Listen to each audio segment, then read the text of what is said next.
కేరళ ఎన్నికల ప్రచారానికి పైసలు ఎడికెళ్ళి వచ్చినాయి, కేరళ ఎన్నికలలో కోట్ల రూపాయలు పెట్టడానికి పైసలు ఎడికెళ్ళి వచ్చినాయి, కేరళ ఎన్నికలలో క్యాంపెయిన్ చేయడానికి పైసలు ఎడికెళ్ళి వచ్చినాయి, కేరళ ఎన్నికలలో అక్కడ కేరళకు సంబంధించిన ఏమంటారు తమిళ్ మలయాళం సంబంధించినటువంటి పేపర్లలో తెలంగాణ గురించి యాడ్స్ చేయించుకోవడానికి పైసలు ఎడికెళ్ళి వచ్చినాయి. తెలంగాణలో 6 గ్యారెంటీలు అమలు చేసినాం, కేరళలో కూడా 6 గ్యారెంటీలు అమలు చేస్తామని చెప్పి తెలంగాణకు సంబంధించినటువంటి పైసలను కేరళలో పెట్టి ప్రచారం చేయించుకున్నావు కదా, మరి పైసలు ఎడికెళ్ళి వచ్చినాయి. మన తెలంగాణ హెలికాప్టర్ రాహుల్ గాంధీకి ఇచ్చి తిరగమని చెప్పినావు కదా, మన తెలంగాణ హెలికాప్టర్ రాహుల్ గాంధీకి ఇచ్చి మన తెలంగాణ నుండి ఖర్చు పెట్టినావు కదా, పైసలు ఎడికెళ్ళి వచ్చినాయి. అంటే దుబారా ఖర్చు పెట్టడానికేమో పైసలు ఉన్నాయి, పనికిమాలిన ఖర్చు పెట్టడానికి పైసలు ఉన్నాయి. మా రైతన్నలకు రైతు బంధు ఇవ్వడానికి, రుణమాఫీ చేయడానికి, పెన్షన్లు ఇవ్వడానికి, రైతు బంధు పంట బోనస్ ఇవ్వడానికి, రైతుల ధాన్యం కొనడానికి, రైతులకు యూరియా బత్తాలు ఇవ్వడానికి, రైతులకు రావాల్సిన బెనిఫిట్స్ ఇవ్వడానికి, కౌలు రైతులకు పైసలు, రైతు కూలీలకు పైసలు ఇవ్వడానికి మన తన పైసలు లేవు. ఇది మన ప్రభుత్వం, ఇది మన సకదనం. ఏం చెప్పాలి ఇంకా?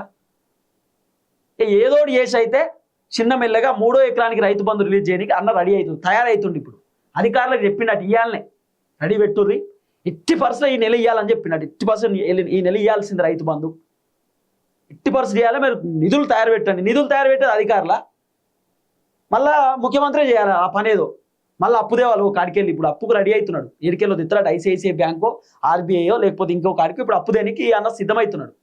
ఏదో గవర్నమెంట్ భూమి కూడా కుదోబెట్టడానికి రెడీ అవుతున్నట్టు అన్న. గవర్నమెంట్ భూమి కుదోబెట్టి ఒక 5,000 కోట్లు 3,000 కోట్ల రూపాయలు ఓ బ్యాంకులకు వెళ్ళి లోన్ తీసుకోవడానికి రేవంత్ అన్న తయారవుతున్నాడు.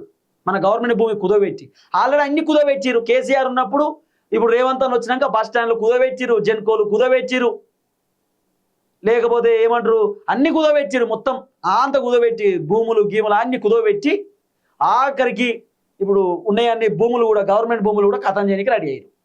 సో ఇది మన గవర్నమెంట్ పర్ఫార్మెన్స్. చూద్దాం ఏం జరగబోతుందో. మొత్తానికి 3వ ఎకరానికి రైతు బంధు, అది కూడా బాగా వ్యతిరేకత వచ్చింది కాబట్టి ఇప్పుడు చాలామంది రైతులు మా ధాన్యం కొంటలేరని చెప్పి రేవంత్ రెడ్డిని తిడుతురు కదా. రైతులు తిట్టకుండా ఉండాలంటే రైతులు సపరేట్ ఉండాలి. సపరేట్ ఉండాలంటే ఏం చేద్దాం? ఏదో ఒకటి చేయాలి. ఏదో ఒకటి చేయాలంటే 3వ ఎకరానికి రైతు బంధు ఇచ్చేయరు, 2,500 కోట్లు ఇచ్చేయరు. మనల్ని తిట్టరు రైతులు. రైతు బంధు ఇచ్చుడుతో సంతోషంగా ఉంటారు. ఏమో అన్న మొన్న ఇచ్చినా 3 ఎకరాలకు రైతు బంధు ఇచ్చిన మా అన్న గొప్పోడని అనాలే కదా. ఇప్పుడు రైతు బంధు పాట పాడుతున్నాడు.